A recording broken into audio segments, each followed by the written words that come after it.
આ ભાઈ બહેનના એકની વાત છે, ધ્યાનથી સાંભળજો અને સમજજો. એક ગામ હતું, આ પહેલાંની વાત છે. એક ગામ હતું, એમાં એક પરિવાર હતો. એમાં 5 વર્ષનો ભાઈ ને 7 વર્ષની બેન. નાનપણમાં એના મા બાપ ગુજરી ગયા. મા બાપ ગુજરી જાય એટલે એને ચારેય દસ્યુ નાવા અવાય. પછી તો ભાઈ બેન રડતા રડતા મામાની ઘેરે ગયા છે. તો મામા તો બહુ જ હાંસવે, પણ મામા બહાર વ્યા જાય કામે એટલે મામી બહુ દુઃખ દે. 7 વર્ષની બેન હતી, એને આખો દી પાણી ભરાવ્યા કરે, પાણી ભર્યા કરે અને ભાઈને લાકડા કાપવા મોકલે જંગલમાં. એ લાકડા કાપીને લાવે તો એ મામી ખાવા દે.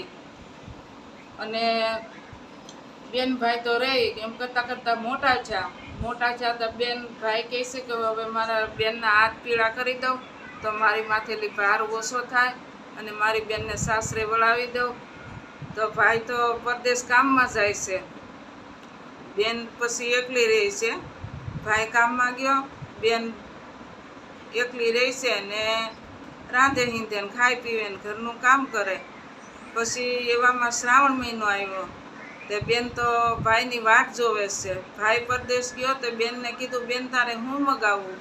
તો કે ભાઈ મારી હાટું હાટલા લાવજો, ઝાંઝરી લાવજો, વેણી લાવજો, સુડલા લાવજો, બધું લાવજો. તો કે સારું બેન, હું તો તારી હાટું બધું લાવી ગઈ. ત્યાં તો એવામાં રક્ષાબંધન આવી છે, શ્રાવણ મહિનો આવ્યો છે. રક્ષાબંધન આવી તે બેને તો હાથમાં રાખડી લીધી ને ભાઈની વાટ જોવે છે.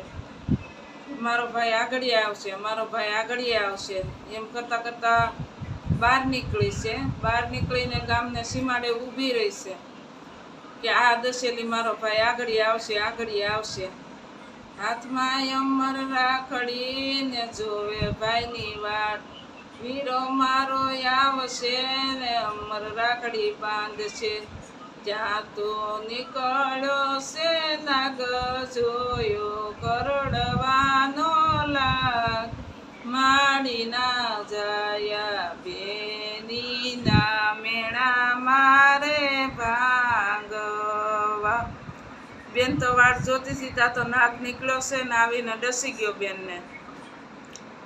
બેન તો નાન્યા ઢળી પડી. ગામના માણસોને ખબર પડી, આવ્યા, બધા ભેગા થયા. પછી બેનને લઈ ગયા છે. એવામાં શમશાન યાત્રા કાઢી.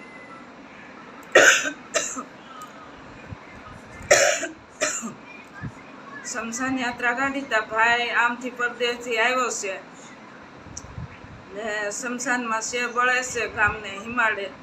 તો ભાઈ તો કહે છે, આ કોણ પાછું થયું છે ગામમાં? તો કે આ બેન હતી, એકની એક બેન, એનો ભાઈ પરદેશ કામમાં ગયો છે ને એને સાપ ડસી ગયો. એના ભાઈની વાટ જોતી હતી તો એ કે અરે આ તો મારી જ બેન છે કે.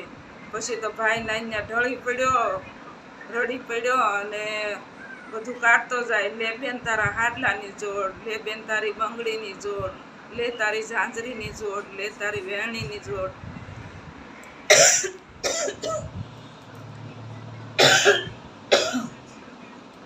એમ કરતો જાય ને બધું દેતો જાય છે. પછી ભાઈ એટલો બધો બેન ભાઈનો પ્રેમ ને ભાઈને અહીંયા મૃત્યુ પામી ગયું. પછી પડખે બાજુમાં ભાઈની શેખર ગઈ છે. બેન ભાઈનું મૃત્યુ થઈ ગયું.